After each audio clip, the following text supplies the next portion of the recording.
a UXDU. Mi nombre es Sofía Ávila y el día de hoy vamos a hablar acerca de un tema muy relevante para la economía global y la de nuestro país, como es la relación que tiene la OPEC, la Organización de Países Exportadores de Petróleo, y Rusia, frente al mercado global petrolero y cómo las decisiones de esto van a tomar un alto impacto en la economía de nuestro país.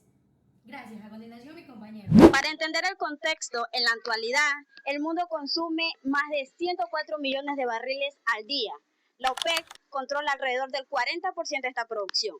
Cada decisión que toman en Viena o Riad se siente en los precios de los combustibles, en los presupuestos de los gobiernos y en los empleos de países como el Ecuador. Acompáñanos a desglosar este. Les tengo un dato. Según la Agencia Internacional de Energía, la IEA, la producción global del petróleo asciende a 104.4 millones de barriles diarios en el 2025. A su vez, la demanda corresponde al 104.1 millones. Desde ahí se puede notar que ya existe un superávit estructural. Y sin embargo, la OPEC decidió aumentar la producción. ¿Por qué? Bueno, la respuesta la dio el propio cartel en abril de 2025, ya que anunciaron un incremento de 411.000 barriles diarios de golpe, un equivalente a 3 meses en un solo mes. Eso derrumbó los precios del petróleo en un 7% en un solo día, según los datos de OPEP y reportes de Reuters y Bloomberg. Arabia Saudí, Rusia, Irak y Emiratos Árabes lideran este aumento. Hay que entender que detrás de esta noticia hay una decisión y hay que saber que Arabia Saudí necesita que el petróleo esté entre los 90 y 80 dólares para cuadrar su presupuesto. Pero lo curioso es que decidió aumentar la producción de su petróleo cuando el barril estaba por debajo de los 56 dólares. ¿Por qué lo hizo? Precisamente por la presión política, ya que Donald Trump presionó abiertamente a OPEC que aumentara la oferta, ya que un petróleo más barato puede ayudar a controlar la inflación en Estados Unidos. Y esto de paso debilita económicamente a Rusia, que depende mucho de sus exportaciones de energía. También, además de esto, las predicciones no son muy alentadoras. El Banco Mundial estima que el barril de petróleo rondará los 60 dólares en el 2026, mientras que Goldman Sachs es incluso más pesimista. Dice que rondará entre los 52 y 56 dólares el barril de petróleo. Rusia es el elemento más complejo del tablero. En enero de 2025, Estados Unidos impuso sanciones directas contra Rosneft y Lukoil, que son las mayores petroleras de este país. En respuesta, el precio del Brent subió cerca del 3% en un solo día, porque el mercado temió una disrupción del suministro. Según la Agencia Internacional de Energía, la oferta global del petróleo cayó en 610.000 barriles por día, principalmente por la baja producción que se debe a las sanciones que se dieron a Rusia y Venezuela.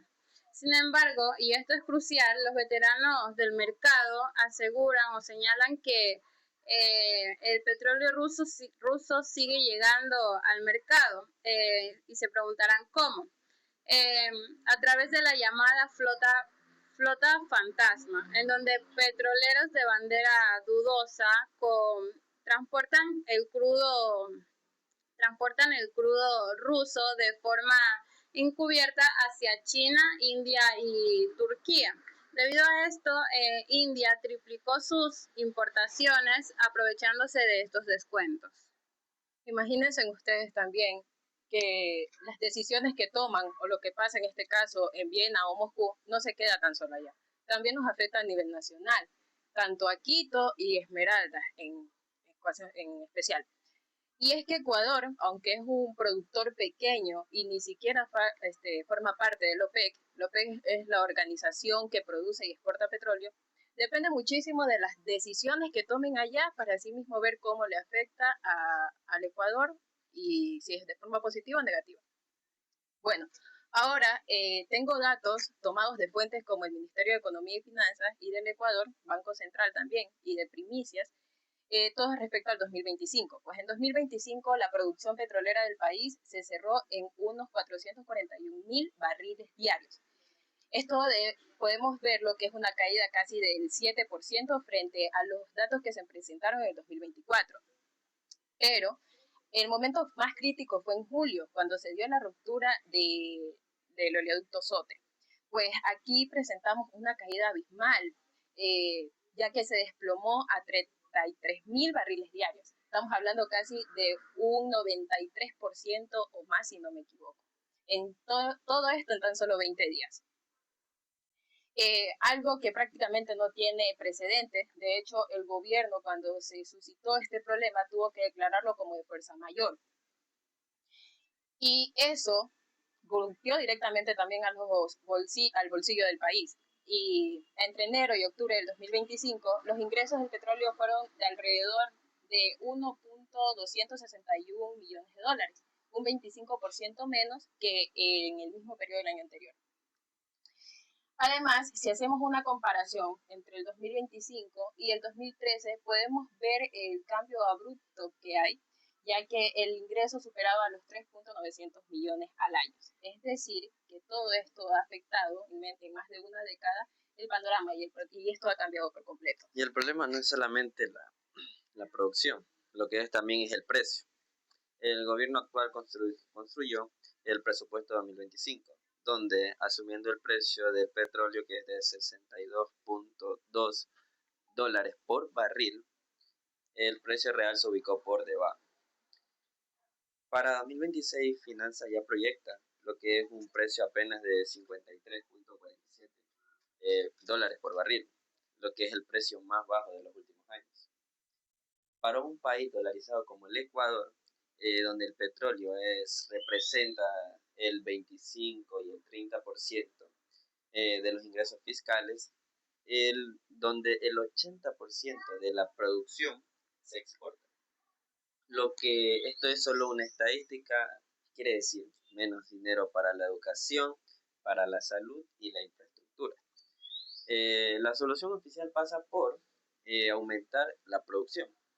La meta para 2026 es llegar a los 165.5 millones de barriles anuales, con proyectos como la adjudicación del bloque Sacha, lo que va a ser por un consorcio de chino-canadiense, el cual pretende invertir 1.500 millones de dólares. Pero los expertos advierten que la infraestructura, o sea, el SOTE, solo opera con el 76% de su capacidad, lo que sigue siendo para el Ecuador un talón de... Bueno, chicos, les vamos a dar inicio al debate ya del tema tratado anteriormente. La pregunta es, ¿la estrategia de la OPEP de aumentar la producción de un mercado y sobreofertado responde al mercado? ¿Es una decisión política disfrazada de economía? ¿Quién comienza? Desde mi punto de vista es una situación política, porque Arabia Saudí no puede mantener un barril de petróleo en $60. Entonces lo que hace es como castigo vender producto en volumen, afectando a la Shell Oil, que es de Estados Unidos, y necesita tener un promedio de 50 a $60 para que sea rentable, lo que vendría siendo como una guerra mercantil. Sí, pero también hay que reconocer que la OPEP ha demostrado en el 2025 que puede revertir aún el aumento. En el 2025 ha tenido un recorte de 2.2 millones de barriles diarios, en la cual se ha empezado antes de abrir el grifo. El problema de esto es que en el mercado hay más actores como la Guyana, Canadá, Argentina, que tienen las vacas muertas, y la OPEP ya no tiene el mismo control total que tenía antes en los años 70. En el caso de Ecuador, el debate es más concreto, porque no podemos controlar los precios internacionales, pero sí podemos reducir nuestra vulnerabilidad. La verdadera problemática del Ecuador es que exportamos un solo producto, y este solo producto casi sin un valor agregado. Entonces, mientras refinemos más el petróleo mientras no refinemos más el petróleo y no diversifiquemos la economía, vamos a seguir siempre bajo la merced de la OPEP, así como lo hace en Viena. Tenemos tres perspectivas que muestran la complejidad del tema, la dimensión política, la pérdida del poder del cartel y la vulnerabilidad estructural del país, como Ecuador. Con esto pasamos a nuestras conclusiones.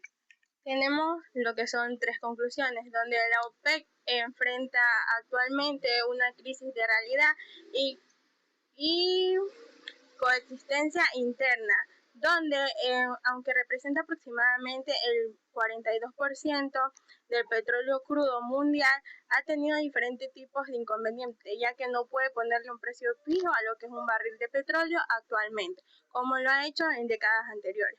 Luego tenemos que Rusia continúa con el desempeño y un papel crucial con una directriz sobre lo que son los términos internacionales, ya que ha tenido varias sanciones por lo mismo y por lo que resulta que esto de aquí presenta diferentes tipos de flotas, lo cual afecta a la economía, pero a su vez ha sabido tener coexistencia con lo que es Asia para lo que es la exportación del crudo.